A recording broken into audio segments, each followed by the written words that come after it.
ಸಮಯಕ್ಕೋಸ್ಕರ ನಾನು ಇಷ್ಟು ವರ್ಷಗಳ ಕಾಲ ಕಾಯ್ತಾ ಇದ್ದಿದ್ದು, ಹಾತೊರಿತಾ ಇದ್ದಿದ್ದು ಅಂತ ಅವನು ಮಲ್ಕೊಂಡಾಗ ಅದು ಅಂದ್ಕೊಂಡು ಆನಂದ ಬಾಷ್ಪವನ್ನು ಸುರಿಸುತ್ತೆ.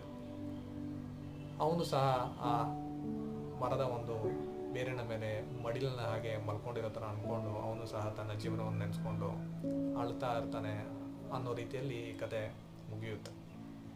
ಈ ಕಥೆನ ನಾನು ನಿಮಗೆ ಏಕೆ ಹೇಳ್ತಾ ಇದ್ದೀನಿ ಅಂದರೆ, ಇದು ಒಂದು ಸೇಬಿನ ಮರದ ಕತೆ ಅಲ್ಲ. ಇದು ನಮ್ಮ ತಂದೆ ತಾಯಿಗಳ ಒಂದು ಕತೆ. ಈ ಸೇಬಿನ ಮರ ಅನ್ನೋದು ನಮ್ಮ ತಂದೆ ತಾಯಿಗಳ ಇದ್ದ ಹಾಗೆ. ಆ ಹುಡುಗ ಯಾರಿದಾನಲ್ಲ, ಆ ಹುಡುಗನೇ ನೀವು.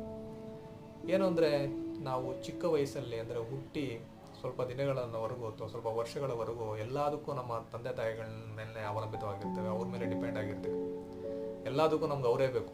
ಅವ್ರ ಜೊತೆ ಆಟ ಆಡ್ತಾ ಇರ್ತೀವಿ, ಅವರೇ ನಮಗೆ ಊಟನೆಲ್ಲ ತಿನ್ನಿಸ್ಬೇಕು, ಅವ್ರ ಜೊತೆನೇ ಇರಬೇಕು, ಅವ್ರನ್ನ ಬಿಟ್ಟಿರೋದಕ್ಕಾಗೋದಿಲ್ಲ.